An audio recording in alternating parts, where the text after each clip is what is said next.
धान में शीत ब्लाइट हो, गर्दन तोड़ रोग हो या फिर बालियों में भूरे धब्बे जैसे निशान बनना, प्याज के अंदर झुलसा रोग, बैंगनी धब्बा रोग और टमाटर की फसल के अंदर अगेती और पछेती झुलसा, वहीं मूंगफली की फसल के अंदर टिक्का रोग, ये सारे ही रोग जैसे जैसे बारिश बढ़ती जाती है वैसे वैसे फसलों के अंदर भी बढ़ते जाते हैं। लेकिन समस्या ये नहीं है कि ये रोग फसलों में आ रहे हैं, समस्या तो ये है कि ये जितने रोग फसलों में आ नहीं रहे हैं उससे कई ज्यादा फंजीसाइड मार्केट में उपलब्ध है और अक्सर किसान भाई कंफ्यूज हो जाते हैं कि कौन से रोग के लिए कौन सा फंजीसाइड उपयोग में लेना चाहिए। कोई बोलता है कॉन्टेक्ट फंजीसाइड को उपयोग में ले लीजिए, कोई बोलता है सिस्टेमिक फंजीसाइड का उपयोग कीजिए, लेकिन हकीकत कुछ और ही है और ये कोई नहीं बताता है कि इन सब रोगों को सिर्फ एक ही फंजीसाइड से कंट्रोल किया जा सकता है। तो किसान मित्रों, स्वागत है आपका कात्यायनी ऑर्गेनिक्स के यूट्यूब चैनल में और आज के इस खास वीडियो के अंदर हम बात करेंगे कात्यायनी प्लांटियो फफूंदनाशी के बारे में, जिसके बारे में हम बात करेंगे कि प्लांटियो फंजीसाइड क्या होता है, इसके अंदर कौन सा टेक्निकल आता है, इसको कितनी मात्रा में उपयोग में लेना है, इसे कौन सी फसल में डालना है और इसे कब डालना है, और सबसे बड़ा सवाल अन्य फफूंदनाशों की तुलना में इसे ही क्यों उपयोग में ले। यही सब टॉपिक के ऊपर अपन इस वीडियो के अंदर बात करेंगे। तो अभी तक आपने कात्यायनी ऑर्गेनिक्स के यूट्यूब चैनल को सब्सक्राइब नहीं करा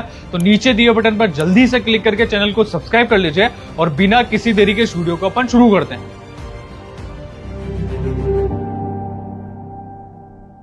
नमस्कार किसान मित्रों, स्वागत है आपका कात्यायनी ऑर्गेनिक्स के यूट्यूब चैनल में। आपकी फसल के अंदर समस्याओं को ध्यान में रखते हुए हमने व्हाट्सएप कम्युनिटी बनाई है जिसकी लिंक आपको डिस्क्रिप्शन में मिल जाएगी। आपकी फसल में आने वाली सभी समस्याओं और नई तकनीक को अगर आप जानना चाहते हो तो आप जरूर इस कम्युनिटी से जुड़े। इस कम्युनिटी के अंदर आपको हर रोज एक वीडियो मिलेगा जिसके अंदर आप फसल की संपूर्ण जानकारी जान सकते हो। तो अभी नीचे दिए हुए डिस्क्रिप्शन के लिंक के ऊपर क्लिक करके जल्दी से इस कम्युनिटी से जुड़ जाइए। किसान मित्रों, वीडियो को शुरू करते हैं और बात करते हैं वीडियो के सबसे पहले विषय के बारे में कि कात्यायनी प्लांटियो के अंदर टेक्निकल कौन सा आता है। कात्यायनी जो प्लांटियो इसके अंदर मुख्यतः दो प्रकार के टेक्निकल आते हैं। पहला होता है ट्राइफ्लोक्सिस्ट्रोबिन जो 25% पाया जाता है और दूसरा होता है टेबुकोनाजोल जो 50% तक की मात्रा में पाया जाता है। और इसका जो फॉर्मुलेशन होता है ना वो WG फॉर्म में आता है, मतलब ये जो दवाई रहती है ना ये वेटेबल ग्रेन्यूल फॉर्म में आती है जिसकी घुलनशीलता काफी शानदार होती है। और इस दवाई को अगर आप देखोगे ना तो ये जो दवाई है ये आपको हल्की सेवनुमा दिखाई देती है। अब किसान मित्रों, इस प्लांटियो के अंदर दो टेक्निकल है, मतलब इसमें दो टेक्निकल है तो इसकी जो मोड ऑफ एक्शन है ना वो भी दो तरीके की होती है। इसके अंदर पाया जाने वाला जो टेबुकोनाजोल है ना ये फंगस का जो रिप्रोडक्शन होता है, मतलब जो फंगस बन रही होती है ना उसे पूरी तरीके से ब्लॉक कर देता है, जिससे फंगस जो है वो पत्तों के अंदर ज्यादा फैल नहीं पाती है, फसल के अंदर ज्यादा फैलेगी नहीं, तो आपको जो इस फंगस जो है ना वो पूरी तरीके से कंट्रोल होती हुई दिखाई देगी। और दूसरा जो टेक्निकल आता है, मतलब कि जो ट्राइफ्लोक्सिस्ट्रोबिन जो आता है,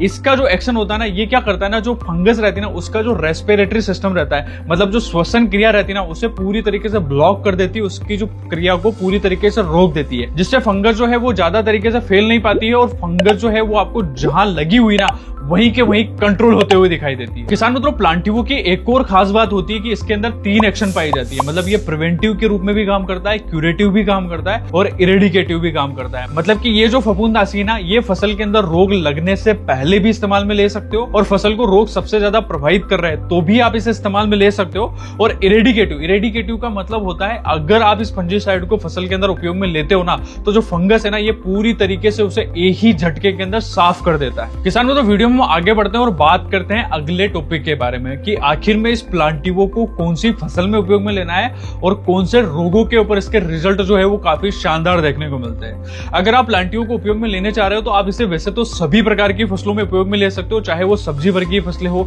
चाहे वो फील्ड क्रॉप हो, चाहे वो दलहन वर्गीय फसलें हो, चाहे वो नकदी फसलें हो, सभी फसलों के अंदर इसे आसानी से उपयोग में लिया जा सकता है। लेकिन अगर धान की फसल के अंदर गर्दन तोड़ रोग और शीत ब्लाइट की समस्या आ रही है और उसके साथ ही साथ में जो बालियां जब निकलती है तो उसके दाने जो रहते हैं उसके ऊपर एक भूरे कलर की फंगस पनपने लगती है, अगर ये समस्या धान की फसल के अंदर आ रही है तो आप प्लांटियो के छिड़काव करोगे तो इन रोगों के ऊपर इस प्लांटियो के रिजल्ट जो है ना वो आपको काफी शानदार देखने को मिलेंगे। उसके अलावा अगर आपकी प्याज की फसल के अंदर बैंगनी धब्बा रोग की समस्या आ रही है जो कि प्याज की फसल का सबसे खतरनाक रोग है और ये पलक झपकते ही पूरी प्याज की फसल को नष्ट करने की क्षमता रखता है, अगर ये रोग आपकी फसल के अंदर आ रहा है तो भी आप प्लांटियो को इस्तेमाल में ले सकते हो। और उसके अलावा अगर प्याज की फसल के अंदर जलेबी रोग का भी हमला हो रहा है ना तो भी आप इसे छिड़काव करते हो तो उसके ऊपर भी इसके रिजल्ट जो है ना वो काफी अच्छे देखने को मिलते हैं। इसके अलावा प्याज की फसल के अंदर एक झुलसा की समस्या भी काफी ज्यादा गंभीर हो जाती है तो उसको भी कंट्रोल करना चाहते हो तो भी आप प्लांटियो को प्याज की फसल के अंदर उपयोग में ले सकते हो। और इसके अलावा टमाटर और आलू की फसल के अंदर अगेती और पछेती झुलसा, ये दो रोग सबसे ज्यादा आते हैं। ये बारिश के सीजन में भी आते हैं और ये रबी सीजन जो ठंड वाला जो सीजन रहता है ना उसके अंदर भी दोनों ही फसलों को सबसे ज्यादा नुकसान पहुंचाते हैं। तो इनको अगर आप कंट्रोल करना चाहते आते हैं तो भी आप प्लांटिवो को इस्तेमाल में ले सकते हो। इन रोगों के साथ में अगर अंगूर और मिर्च की फसल के अंदर पाउडरी मिल्ड्यू, लीफ स्पॉट और एंथ्रेक्नोज की समस्या आ रही है। एंथ्रेक्नोज में क्या होता है ना, जो फल रहते हैं ना उसके ऊपर हल्के भूरे धब्बे जैसे निशान बनना शुरू हो जाता है। और लीफ स्पॉट में क्या होता है ना, जो पत्तियां रहती है ना उसके ऊपर हल्के हल्के छोटे छोटे भूरे धब्बे जैसे निशान बनते हैं। तो ये रोग भी अगर आपकी फसल के अंदर आ रहे हैं तो भी आप प्लांटिवो को इस्तेमाल में ले सकते हो। ये एक ब्रॉड स्पेक्ट्रम फंजीसाइड है जिसका एक ही बार छिड़काव करने के बाद में फसल में लगने वाले एक से ज्यादा रोग भी अगर एक ही फसल के अंदर लग रहा है ना तो उसे भी ये काफी आसानी से, काफी अच्छे तरीके से कंट्रोल करेगा। और हाँ किसान मित्रों, अगर आपने मूंगफली की फसल लगा रखी है और उसके अंदर टिक्का रोग, मतलब जिसके अंदर पत्तियों के ऊपर भूरे धब्बे जैसे निशान बनते हैं, ये रोग अगर आ रहा है ना तो भी आप प्लांटिवो को इस्तेमाल में ले सकते हो। अब बात करते हैं इसके डोज की। अगर आप प्लांटिवो को एज अ प्रिवेंटिव, मतलब रोग लगने से पहले इस्तेमाल में लेना चाहते हो तो इसकी 80 से 100 ग्राम की मात्रा 1 एकड़ के लिए पर्याप्त रहती है। और वही आपकी फसल के अंदर रोग लग चुका है और थोड़ी रोगों की गंभीर समस्या आ रही है तो आपको इसका डोज जो है ना वो बढ़ा देना है। मतलब इसका डोज जो है वो लगभग आपको 120 से लेके 150 ग्राम प्रति एकड़ के हिसाब से उपयोग में लेना है। और एक बात और आपको ध्यान रख लेना, अभी बारिश का मौसम है और बारिश जो है वो लगातार आते जा रही है, कभी भी बारिश आ सकती है। तो ऐसी कंडीशन में अगर आप प्लांटिवो छिड़काव करने जा रहे हैं तो आप इसके साथ में यानी केटेलाइजर, यानी कि जो चिपको गोंद आता है ना, वो इसके साथ में मिलाना बिल्कुल नहीं भूलना है, जिससे आपको दवाई के जो रिजल्ट है ना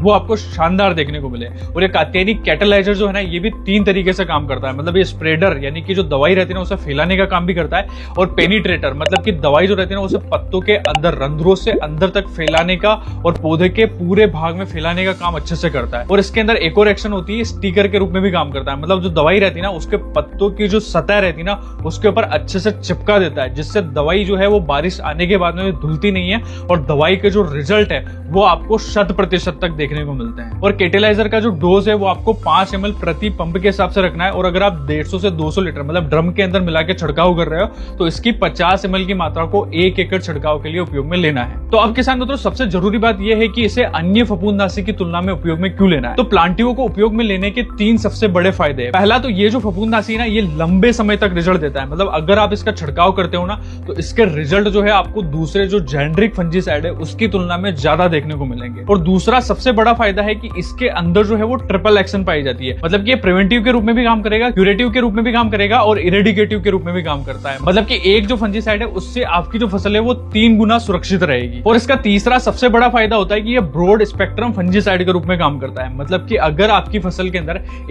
अंदर एक साथ कई ज्यादा रोग लगे हुए हैं, कई सारे रोग लगे हुए ना, तो ये उससे भी कंट्रोल करेगा, क्योंकि ये ब्रॉड स्पेक्ट्रम फंजीसाइड है जिसके रिजल्ट आपको एक साथ कई सारे फफूंद जनित रोगों पर देखने को मिलेंगे। तो किसान मित्रों यही थी कात्यायनी प्लांटिवो के बारे में संपूर्ण जानकारी। वीडियो में दी गई इन्फॉर्मेशन आपको अच्छी लगती है तो इस वीडियो को लाइक करें, चैनल को सब्सक्राइब करना ना भूलें और साथ ही साथ में इस वीडियो को शेयर करना भी बिल्कुल ना भूलें। और अगर आपकी फसल के अंदर और कोई अन्य प्रकार की समस्या आ रही है तो कमेंट बॉक्स में जरूर लिखें।